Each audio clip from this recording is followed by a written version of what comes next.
တင်မှန်ကြည့်နေတဲ့ချိန်မှန်တဲ့ရိတ်ကတင်မဟုတ်ဘဲနဲ့အခြားတစ်ယောက်ဖြစ်နေနိုင်တယ်ဆိုတာကိုရောစဉ်းစားမိဘူးပါလားအခုဒီဗီဒီယိုကိုသိချာကြည့်လိုက်ပါ TikTok ကတူဖြစ်တဲ့ Brian Rose ဟာသူ့ရဲ့အခန်းထဲမှာကနေနေတဲ့ဗီဒီယိုရိုက်နေရင်းနဲ့ဖိနှက်စရာကောင်းတဲ့အမှားတွေကိုကြုံခဲ့ရပါတယ်သူမကကားပွဲတစ်ခုအပြီးမှာမှန်ရှိကနေလှည့်ထွက်သွားခဲ့ပေမဲ့မှန်တဲ့ကသူမရဲ့ရိတ်ကတော့လိုက်မလာခဲ့ပါဘူးအဲဒီရိတ်ကသူမနောက်ကျောကိုစိုက်ကြည့်ရင်မှန်တဲ့ကခဏကြာအောင်ရှက်နေခဲ့ရပါဒါကကင်မရာရဲ့အမှားတွေတခုလားဒါမှမဟုတ်ကျမတို့မသိနိုင်တဲ့အခြားကဘာတစ်ခုပါပုံရိပ်အောင်လား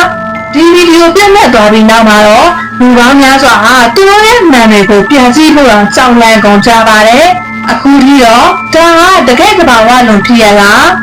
အမမဟုတ်ကျွမ်းကျင်တဲ့တီးဖြတ်မှုတစ်ခုလားဆိုတာဘယ်သူမှအတိအကျပြောနိုင်သေးပါဘူးသင်ရောဘယ်လိုထင်ပါလဲဒီဗီဒီယိုကတကယ်လားသင်ကသူ့နေရာမှာဆိုရင်ဘာလုပ်လဲအခုပဲသင်နောက်ကမှန်ကိုတစ်ချက်ပြန်ကြည့်လိုက်ပါဦးသင်ရိတ်ကသင်နောက်ကိုတကယ်ပဲလိုက်နေရလား